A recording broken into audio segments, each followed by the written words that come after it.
Bonjour, dans cette vidéo, nous allons voir comment configurer en détail le menu Configuration, le menu de la page d'accueil et le menu Thème.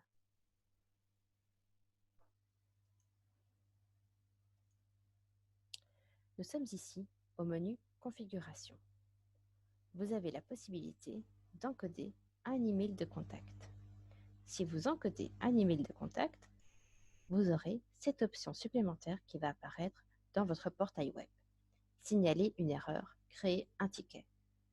Cela signifie que si un navigateur se trouve sur votre portail et constate une erreur, une donnée qui semble étrange, il peut créer un ticket et un rapport d'erreur sera automatiquement envoyé à la personne mentionnée ici avec le mail. Unité de monnaie utilisée pour ce programme. Vous avez la possibilité, si vous souhaitez afficher des indicateurs financiers, de sélectionner une monnaie.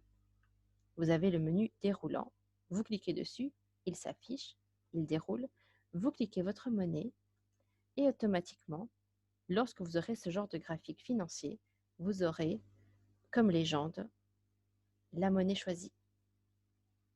Si votre projet ne contient aucune donnée, vous pouvez cocher sur cette case. Langue par défaut, français, anglais. Ce sont les deux options possibles. Unité d'organisation.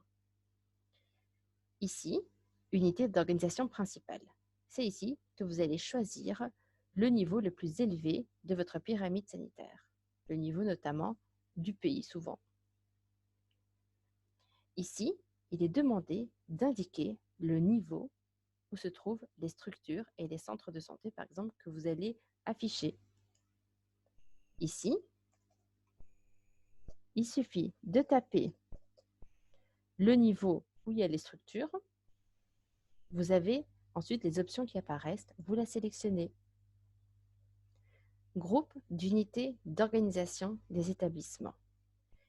Ici, vous allez pouvoir choisir de n'afficher peut-être les données et certains centres de santé que vous souhaitez. Donc, par exemple, si vous ne voulez pas afficher l'ensemble des structures de votre pyramide sanitaire, vous allez mettre celles que vous souhaitez afficher dans un groupe d'unités d'organisation.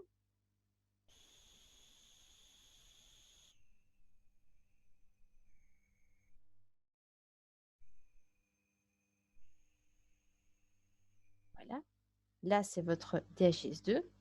Vous avez les différents groupes. Par exemple, je ne veux afficher que les structures publiques. Vous êtes ici. Vous allez taper ce que vous recherchez. À nouveau, vous avez le groupe d'unités d'organisation qui se trouve dans votre DHIS2 qui vous est proposé. Vous le sélectionnez. Groupe des unités d'organisation inactives. Vous avez la même possibilité, mais dans l'autre sens. Si vous souhaitez afficher l'ensemble de vos structures, excepté un certain nombre d'unités d'organisation, par exemple une certaine région ou à nouveau un certain type, vous les mettez dans un groupe d'unités d'organisation et c'est celle-là, par exemple, que vous allez rendre inactive pour votre portail web. Si au contraire, vous ne souhaitez pas afficher l'ensemble d'un niveau, par exemple une région, toutes les régions ou toutes les aires de santé, par exemple, vous cliquez ici et vous allez pouvoir mettre, par exemple, le niveau que vous ne souhaitez pas afficher. Vous pouvez en indiquer plusieurs.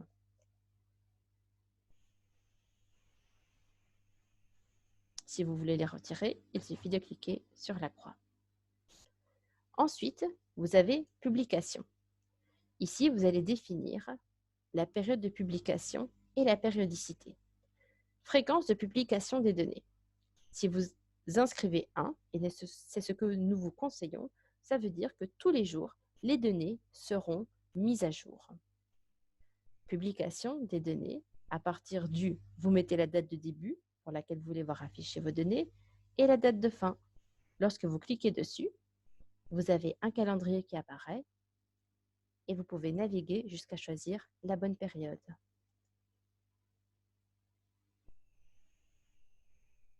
Périodicité, vous avez 3 options possibles, mensuelle, trimestrielle ou annuelle.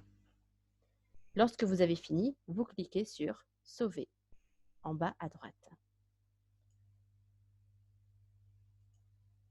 Ici, ce sera en effet la date de début et la date de fin de ce que vous aurez configuré dans cette partie-là. Ensuite, nous avons le menu Page d'accueil. Ici, vous allez indiquer le logo du projet, l'image de fond. Tout ça, il suffit juste de télécharger le logo qui se trouve sur votre ordinateur ou l'image de fond. Vous la sélectionnez et elle sera mise ici. Vous y indiquez le titre du programme, un bref descriptif. Vous pouvez y ajouter différentes typologies et options texte si nécessaire.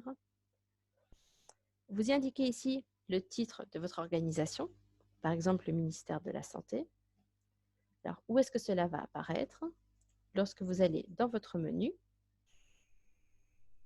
cela apparaîtra juste en dessous du logo, le titre de votre organisation. Cette option est optionnelle et vous avez le choix ou pas d'afficher cela.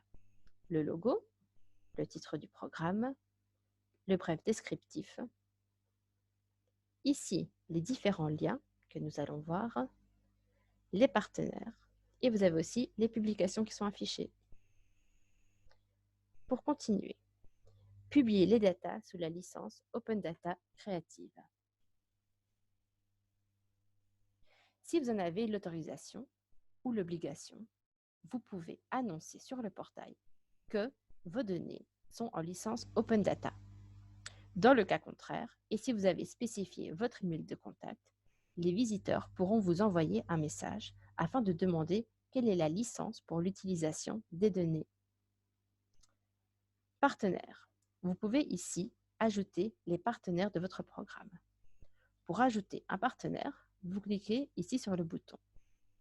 Vous y indiquez le nom de votre partenaire, le lien du site web qui renvoie à votre partenaire et le logo du partenaire. Lorsque vous avez indiqué ces trois champs, vous cliquez sur Sauver. Lorsque vous avez indiqué vos partenaires, vous pouvez également les classer. Vous pouvez les ordonner. Pour cela, vous sélectionnez et vous les bougez l'un à la suite de l'autre. Pour modifier un partenaire existant, vous cliquez sur le petit crayon à droite. Vous pouvez changer le nom, le lien ou le logo, tout simplement. Lorsque vous cliquez ici sur les petites lignes, c'est bien pour le bouger. Ensuite, lien. Lien, comme montré, c'est ceci. Le lien Explorer les données apparaît par défaut. Vous n'avez rien à configurer, il est automatiquement là. Les autres que vous voyez ici en orange sont ceux que vous aurez configurés ici. Alors, vous pouvez par exemple créer un lien qui renvoie vers votre DHIS2, ou qui renvoie vers votre site web ou vers votre application mobile de collecte de données, vers n'importe quel lien URL que vous estimez pertinent. Si vous voulez faire une modification, on clique sur le petit crayon. Vous pouvez changer le texte, l'URL si nécessaire, et les icônes. Vous avez une liste d'icônes qui font partie de la bibliothèque et vous pouvez choisir celle que vous estimez la plus pertinente pour afficher sur le portail. Lorsque l'icône est sélectionnée, un petit rond gris apparaît. Lorsque vous le voyez, c'est que c'est bon et vous cliquez sur Sauver. Si vous voulez ajouter un autre lien, vous cliquez ici sur le bouton. Ici, nous voyons qu'il y a un lien Publication. Celui-ci apparaît aussi automatiquement si vous avez des publications qui sont encodées. Pour finir, nous allons aller sur Thème. Pour Thème, vous allez choisir dans ce menu une couleur principale pour votre portail web et une couleur secondaire. Vous pouvez choisir vos couleurs comme ceci, en jouant sur la palette de couleurs, sur l'intensité, ou vous pouvez ici encoder le code couleur. Une fois que vous avez choisi vos couleurs, vous allez définir la couleur de la carte, si vous voulez la couleur principale ou la couleur secondaire. Couleur des boutons, vous allez également choisir si vous voulez la couleur principale ou secondaire, et de même pour la couleur des visualisations. Ici, c'est la couleur secondaire. En vert, nous avons la couleur primaire.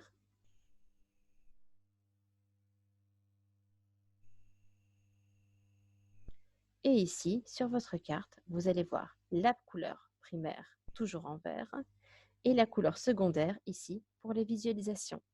Mais tout ceci est modulable selon vos souhaits. Voilà, nous arrivons à la fin de cette vidéo